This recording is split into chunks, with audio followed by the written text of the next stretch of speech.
Hello everyone and welcome to a brand new episode of the Daily Editorial Analysis. मैं हूँ आपकी English language expert Neha from ScoreClever. दोस्तों, आज है जनवरी 14, 2026 और हम द हिंदू के दोनों एडिटोरियल्स को एकदम डिटेल में लाइन बाय लाइन इंग्लिश से हिंदी में समझेंगे. मेरी पूरी कोशिश रहेगी कि आपको हर सेंटेंस, हर वर्ड क्रिस्टल क्लियर हो जाए. ऑल्सो अ क्विक रिमाइंडर, इस एडिटोरियल एनालिसिस का एक और भी डिटेल्ड ब्रेकडाउन हमारी एडिटोरियल एनालिसिस वेबसाइट पर अवेलेबल है. वेबसाइट पर आपको हर एडिटोरियल के लिए रीडिंग कॉम्प्रिहेंशन क्वेश्चंस भी मिलेंगे जो आपकी प्रैक्टिस के लिए परफेक्ट है. वेबसाइट का लिंक नीचे डिस्क्रिप्शन में है. और हाँ, इन एडिटोरियल्स के सभी इंपॉर्टेंट वोकैबुलरीज का प्रीमियम PDF हमारे ScoreClever टेलीग्राम चैनल पर बिल्कुल फ्री में अवेलेबल है. चैनल ज्वाइन करने का लिंक भी डिस्क्रिप्शन में दिया गया है. और एक छोटी सी टिप बिगिनर्स के लिए, अगर आपको कोई सेंटेंस या एक्सप्लेनेशन समझ ना आए तो feel free to pause the podcast. Sentence को समझिए और हो सके तो उसे समझने के बाद उसे 2 बार जोर से पढ़िए. ट्रस्ट मी, अगर आप ये प्रैक्टिस 6 महीने तक करते हैं तो आपकी इंग्लिश में ड्रास्टिक इंप्रूवमेंट आएगा. So are you ready? Let's get started with the first editorial. आज का पहला एडिटोरियल है step up language of harmony on the Malayalam language bill. इसका मतलब है एक कदम आगे सद्भाव की भाषा, मलयालम भाषा विधेयक पर.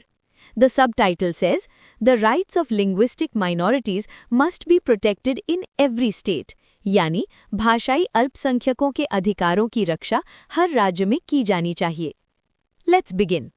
The Malayalam language bill 2025, Malayalam भाषा विधेयक 2025, which seeks to promote the language and passed by the Kerala Assembly, जो भाषा को बढ़ावा देना चाहता है और केरल विधानसभा द्वारा पारित किया गया है, is being opposed by leaders in Karnataka. Karnataka के नेताओं द्वारा इसका विरोध किया जा रहा है. The concern that minority languages in the state, ये चिंता कि राज्य में अल्पसंख्यक भाषाएं, particularly Tamil and Kannada, would be adversely affected, विशेष रूप से तमिल और कन्नड़ पर प्रतिकूल प्रभाव पड़ेगा. यहाँ adversely का मतलब है negatively, यानी नकारात्मक रूप से या बुरी तरह से, is misplaced and arises out of misunderstanding of the provisions. ये चिंता गलत है और प्रावधानों की गलतफहमी से उत्पन्न होती है. The bill's objective is to provide for the adoption of the Malayalam language as the official language of the state of Kerala. विधेयक का उद्देश्य मलयालम भाषा को केरल राज्य की आधिकारिक भाषा के रूप में अपनाने का प्रावधान करना है और मलयालम का उपयोग सभी आधिकारिक उद्देश्यों के लिए किया जाना है. To provide for the use of the Malayalam language in all sectors in Kerala, Kerala के सभी क्षेत्रों में मलयालम भाषा के उपयोग का प्रावधान करना, subject to the provisions of the Constitution of India, Bharat के संविधान के प्रावधानों के अधीन, and to advance the overall progress and enrichment of the language, और भाषा की समग्र प्रगति और समृद्धि को आगे बढ़ाना है. The bill proposes the adoption of Malayalam as the first language for school children. ये विधेयक स्कूली बच्चों के लिए मलयालम को पहली भाषा के रूप में अपनाने का प्रस्ताव करता है and measures to promote the language in various sectors from the judiciary to IT, न्यायपालिका से लेकर IT तक. The bill states that Tamil and Kannada linguistic minorities in notified areas, विधेयक में कहा गया है कि अधिसूचित क्षेत्रों में तमिल और कन्नड़ भाषाई अल्पसंख्यक may correspond with the state secretariat, heads of departments and local state offices in their respective languages. राज्य सचिवालय, विभाग अध्यक्षों और स्थानीय राज्य कार्यालयों के साथ अपनी अपनी भाषाओं में पत्राचार कर सकते हैं. And replies shall be issued in those languages, और जवाब उन्हीं भाषाओं में जारी किए जाएंगे. And that students whose mother tongue is not Malayalam, और ये भी कि जिन छात्रों की मातृभाषा मलयालम नहीं है, may pursue education in other available languages in state schools. वे राज्य के स्कूलों में अन्य उपलब्ध भाषाओं में शिक्षा प्राप्त कर सकते हैं in accordance with the National Education Curriculum, राष्ट्रीय शिक्षा पाठ्यक्रम के अनुसार. Additionally, students from other states or foreign countries studying in Kerala, इसके अतिरिक्त केरल में पढ़ने वाले अन्य राज्यों या विदेशों के छात्र whose mother tongue is not Malayalam, जिनकी मातृभाषा मलयालम नहीं है, are exempt from writing Malayalam examinations at the classes 9, 10 and higher secondary levels. उन्हें कक्षा 9, 10 और higher secondary level पर मलयालम परीक्षा लिखने से छूट दी गई है. An earlier version of the bill passed in 2015, विधेयक का एक पुराना वर्जन जो 2015 में पारित हुआ था, was languishing for the center's clearance for 10 years. वो 10 वर्षों से केंद्र की मंजूरी के लिए लैंग्विश कर रहा था, मतलब अटका हुआ था. After the center returned the bill, केंद्र द्वारा विधेयक वापस करने के बाद, after the Supreme Court of India decision that bills cannot be indefinitely delayed, Bharat के सर्वोच्च न्यायालय के इस फैसले के बाद कि विधेयकों में अनिश्चित काल तक देरी नहीं की जा सकती, the state passed the current version. राज्य ने वर्तमान संस्करण पारित किया. The center ostensibly has a policy of promoting all Indian languages. केंद्र की प्रत्यक्ष रूप से सभी भारतीय भाषाओं को बढ़ावा देने की नीति है, as do several states, जैसा कि कई राज्यों की है. As long as such measures are undertaken alongside those for the protection of rights of linguistic minorities, जब तक ऐसे उपाय भाषाई अल्पसंख्यकों के अधिकारों की सुरक्षा के उपायों के साथ-साथ किए जाते हैं, no other state or the center should have any objection. किसी अन्य राज्य या केंद्र को कोई आपत्ति नहीं होनी चाहिए. Most states, including Kerala and Karnataka, have multiple linguistic communities.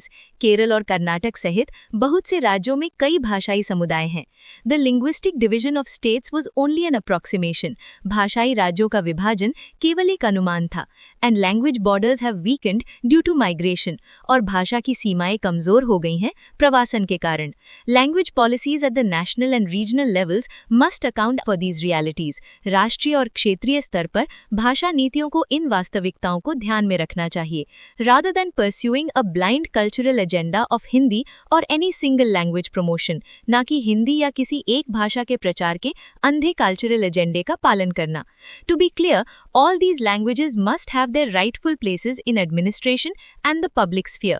स्पष्ट रूप से इन सभी भाषाओं का प्रशासन और सार्वजनिक क्षेत्र में उनका rightful place यानी उचित स्थान होना चाहिए. To achieve that objective without allowing hostilities between communities is a challenge of nation building. उस उद्देश्य को समुदायों के बीच दुश्मनी को पनपने दिए बिना प्राप्त करना राष्ट्र निर्माण की एक चुनौती है. Mechanisms like the Interstate Council, which has been dormant, अंतरराज्य परिषद जैसे तंत्र जो निष्क्रिय रहे हैं, dormant का मतलब होता है inactive, सुस्त या निष्क्रिय, must be invested with more authority. उन्हें और अधिक अधिकार दिए जाने चाहिए. And wider good faith conversations across linguistic groups promoted. और भाषाई समूहों के बीच व्यापक और अच्छी नीयत से बातचीत को बढ़ावा दिया जाना चाहिए. So, that was our first editorial. इसका टोन क्या था? The tone of this editorial is analytical and informative. ये analytical है क्योंकि लेखक ने मलयालम लैंग्वेज बिल के प्रोविजंस को एनालाइज किया है, उसके पक्ष और विपक्ष को देखा है और ये बताया है कि कर्नाटक के नेताओं की चिंताएं क्यों गलत हैं. It is informative because it gives us all the key details about the bill, its history and its objectives. The writer also provides suggestions for a balanced national language policy. So overall, a very balanced and analytical piece. Alright guys, a quick break here. क्या आप vocabularies, idioms and phrases को याद करते करते थक गए हैं? Do you feel like आप आज याद करते हैं और कल भूल जाते हैं? Well, not anymore. डाउनलोड कीजिए ScoreClever app on Google Play Store. हमारा ऐप एक यूनिक लर्निंग टेक्निक यूज करता है जो एस्पिरेंट्स को हेल्प करता है to learn once and never forget. जी हाँ, एक बार सीखो और फिर कभी मत भूलो. So stop struggling and start learning smartly. Download the ScoreClever app today. Also, ये पॉडकास्ट इनिशिएटिव आपको कैसा लग रहा है हमें कमेंट्स में जरूर बताएं. Your feedback is super important for us guys. इसे बनाने में बहुत मेहनत लगती है दोस्तों, so प्लीज हमें अपना सपोर्ट दिखाइए. इस पॉडकास्ट को लाइक करें, अपने दोस्तों के साथ शेयर करें और हाँ, सब्सक्राइब करना बिल्कुल मत भूलना. Alright, let's get back to the analysis. अब चलते हैं हमारे दूसरे एडिटोरियल की तरफ. इसका टाइटल है More for Later, German chancellor Friedrich Merz India visit, यानी बात के लिए और भी कुछ, जर्मन चांसलर फ्रेडरिक मेर्ज़ की भारत यात्रा. The subtitle says, Chancellor Merz's visit signals a wider engagement with the EU, यानी चांसलर मेर्ज़ की यात्रा यूरोपीय संघ के साथ एक व्यापक जुड़ाव का संकेत देती है. Let's dive in. Amid tensions on several other foreign policy fronts, कई अन्य विदेश नीति मोर्चों पर तनाव के बीच German chancellor Friedrich Merz was the first of several high-level visitors to Delhi. German chancellor Friedrich Merz Delhi आने वाले कई उच्च स्तरीय मेहमानों में से पहले थे to strengthen India-Europe ties, Bharat Europe संबंधों को मजबूत करने के लिए. Preparations are on for the EU-India summit later this month. इस महीने के अंत में होने वाली EU-India summit की तैयारियां चल रही हैं. When the President presidents of the European Commission and Council will attend the Republic Day parade, जब यूरोपियन कमीशन और काउंसिल के अध्यक्ष गणतंत्र दिवस परेड में शामिल होंगे. Plans for French President Emmanuel Macron's visit, he will attend the AI Summit in February, वो फरवरी में AI शिखर सम्मेलन में भाग लेंगे, are also being finalized, भी अंतिम रूप दी जा रही हैं. The meet between Chancellor Merz and Prime Minister Narendra Modi in Ahmedabad में Chancellor Merz और प्रधानमंत्री नरेंद्र मोदी के बीच हुई मुलाकात was about more than bilateral relations, द्विपक्षीय संबंधों से कहीं बढ़कर थी. It was about reaffirming elements of talks with the EU, ये यूरोपीय संघ के साथ बातचीत के तत्वों की पुष्टि करने के बारे में थी. To conclude a long-awaited trade agreement, एक लंबे समय से प्रतीक्षित व्यापार समझौते को अंतिम रूप देने के लिए. As Germany is its biggest economy, क्योंकि जर्मनी इसकी सबसे बड़ी अर्थव्यवस्था है. As well as exchanging notes on geopolitical turmoil, साथ ही भू राजनैतिक उथल पुथल पर विचारों का आदान प्रदान करना भी था. यहाँ टर्मोइल का मतलब है a great डिस्टर्बेंस और कंफ्यूजन, यानी बड़ी अशांति, खलबली या उथल पुथल. स्पेशली द यूएस's एक्शंस, विशेष रूप से अमेरिका की कार्रवाइयों पर. The leaders also attended a business council meeting, नेताओं ने एक व्यापार परिषद की बैठक में भी भाग लिया. Where they pitched more investments, जहां उन्होंने और अधिक निवेश के लिए पिच किया, मतलब वकालत की. With trade passing $50 billion in 2024-25, $50 billion से अधिक व्यापार 2024-25 में होने के साथ Germany remains India's largest trading partner in Europe. Germany Bharat में यूरोप का सबसे बड़ा व्यापारिक भागीदार बना हुआ है. While the talks are understood to have been substantive, हालांकि ये समझा जाता है कि बातचीत substantive थी, यानी ठोस और महत्वपूर्ण थी, the outcomes were in essence a series of joint declarations of interest and MOUs. परिणाम असल में संयुक्त रुचि घोषणाओं और समझौता ज्ञापनों की एक श्रृंखला थे. Among the JDI signed, हस्ताक्षरित JDI में से several deal with cooperation on strategic issues, जिनमें कई रणनीतिक मुद्दों पर सहयोग से संबंधित हैं, including a defense industry cooperation road map, जिसमें एक रक्षा औद्योगिक सहयोग रोड मैप भी शामिल है, to promote collaborations and technology partnerships in defence equipment, रक्षा उपकरणों में सहयोग और प्रौद्योगिकी भागीदारी को बढ़ावा देने के लिए. This is seen as a precursor to the enabling agreements for defense purchases. इसे रक्षा खरीद के लिए सक्षम समझौतों का अग्रदूत माना जा रहा है. यहाँ precursor का मतलब है a forerunner, यानी अग्रदूत या किसी आने वाली चीज का संकेत देने वाली चीज. That India and Germany have been discussing but have yet to sign on to, जिन पर भारत और जर्मनी चर्चा कर रहे हैं लेकिन अभी तक हस्ताक्षर नहीं किए हैं.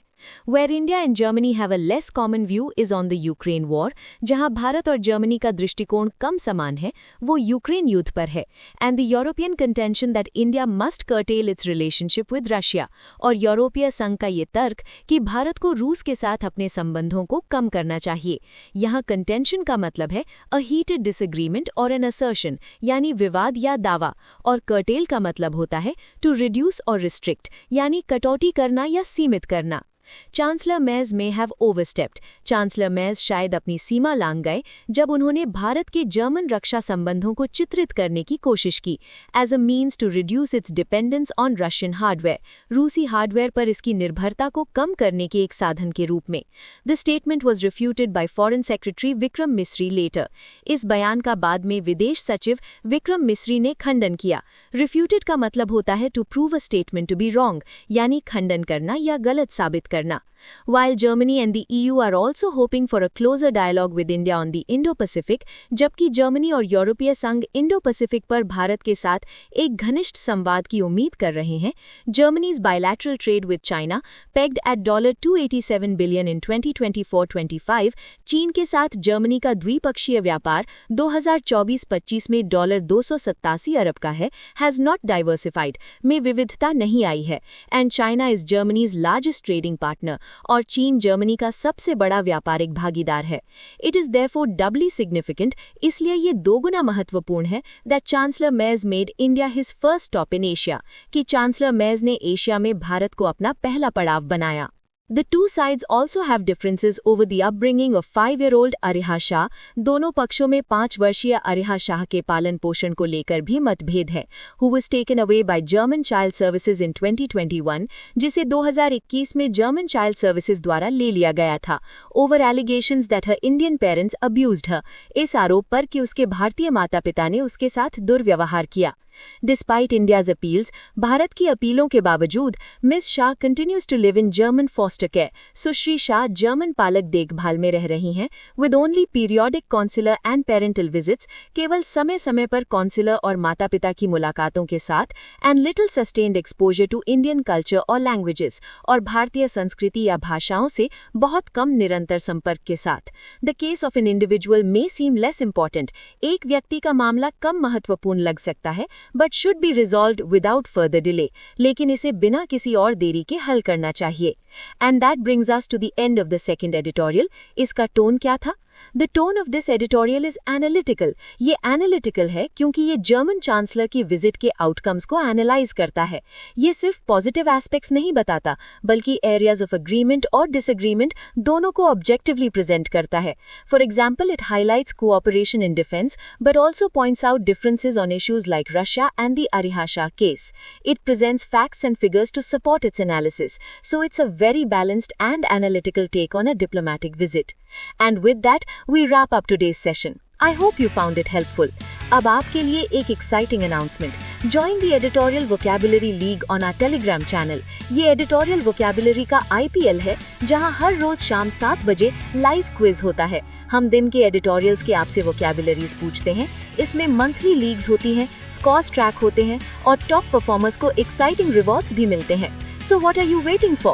Join the Vocab League and test your skills against the best. Channel join करने का लिंक डिस्क्रिप्शन में है। This is your host and dost Neha signing off. Keep learning, keep growing, and I'll see you tomorrow. Bye bye.